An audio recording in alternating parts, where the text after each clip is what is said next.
አርሰናሎች ከ22 ዓመታት በኋላ የእንግሊዝ ፕሪሚየር ሊግ ሻምፒዮን ለመሆን ከሚቀራቸው 7 ጨዋታዎች ውስጥ 6ቱን ብቻ ማሸነፍ ይጠበቅባቸዋል። ይሄንንም ተከትሎ በርካታ የእግር ኳስ ተንታኞች በአርሰናል የአጨዋወት ሁኔታ ላይ አስተያየታቸውን እየሰጡ ይገኛሉ። የቀድሞ የሊቨርፑል ተከላካይ የነበረው ጂሚ ካራጋር ስለ አርቴታ የአጨዋወት ለውጥ የሚከተለውን ተናግሯል። ይህ በአሁኑ ሰዓት በአርሰናል የምናየው አጨዋወት በፕሪሚየር ሊግ ውስጥ ካሁን ካየናቸው አሰልጣኞች ሁሉ የተለየው ነው። አርቴታ በ2019 አጋማሽ ላይ ቡድኑን ሲረከብ ቡድኑ ያን ያህል ጠንካራ ባይሆንም የኤፍኤ ካፕ ዋንጫን ማሸነፍና ትልልቅ ክለቦችን መጣል ችሎ ነበር። በፕሪሚየር ሊግ ደረጃው ግን 8ኛ ሆኖ ነበር ያጠናቀቀው። ከጥቂት ዓመታት በኋላ 5ኛ ደረጃ ላይ ሲያጠናቅቁ ደጋፊው ከሚካኤል አርቴታ ጀርባ መቆሙ ታወቀ። በውድድር ዘመኑ የመጨረሻ ጨዋታ ላይም ቡድኑ ወደ አሁን ደረጃ የደረሰ ነው የሚል ጥሩ ስሜት እንደነበር አስታውሳለሁ።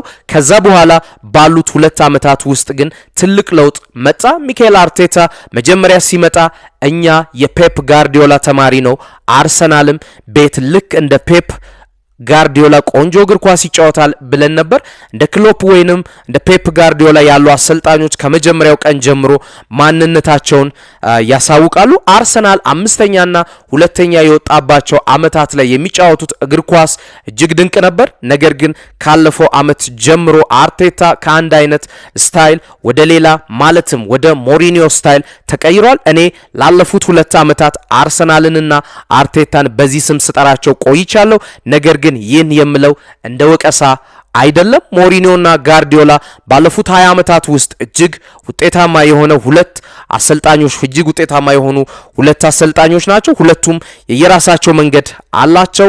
የአርቴታ አስገራሚው ነገር ግን በአንዱ በጋርዲዮላ ስታይል ጀምሮ ወደ ሌላኛው ወደ ጆሴ ሞሪኒዮ ስታይል መቀየሩ ነው። ይህ ብዙ ጊዜ የሚታይ ነገር አይደለም። አርሰናል ለመጀመሪያ ጊዜ 2ኛ በወጣበት አመት ማንቸስተር ሲቲ ሜዳ ሄዶ ኢትሃድ በጉልበት ተበልጠው ተሸንፏል። ይህም ዋንጫውን አሳጥቷቸዋል። ከዚያ ጊዜ ጀምሮ ያስፈረማቸው ተጫዋቾች ሁሉ አካላዊ ጥንካሬ ያላቸው ተጫዋቾች ናቸው።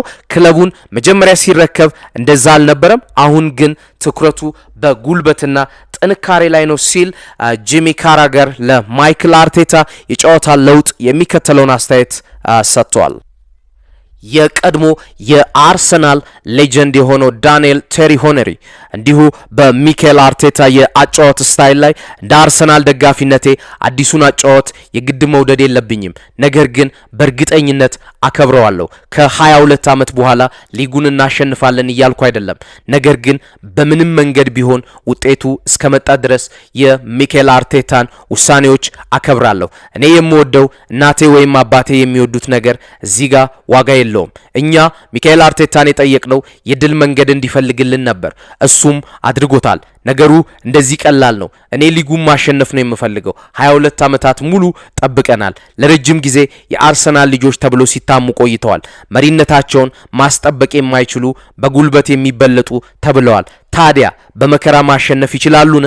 ቡድኑ አሁን እያደረገ ያለውና በሚገባ እየተለማመደ ያለው ይሄንኑ ነው። በዚህ ሂደት ውስጥ ሚካኤል አርቴታ ሲመጣ የነበራቸውን ማንነት አጥተዋልን? አንዳንዴ ከፔፕ ጋርዲዮላ ወይንም ከስሎት የተሻለ ነገር ለመፍጠር ስትሞክር ማንነትህን ትንሽ ልትረሳ ትችላለህ። ከ3 ዓመት በፊት ሰዎች አርሰናል ስለሚጫወተው ቆንጆ እግር ኳስ ያወሩ ነበር። ነገር ግን ቅድም የጠቀስኳቸው ወቀሳዎች ወይንም የአርሰናል ደካማነት ነበሩባቸው። አሁን ግን በጥንካሬ ማሸነፍ ሲጀምሩ ሰዎች በነገሩ ደስተኛ አይደሉም ሲል ሚካኤል አርቴታ እየሰራ ላለው ስራ ክሬዲት እንደሚሰጥና በዚህ አመት አርሰናል በየትኛው መንገድ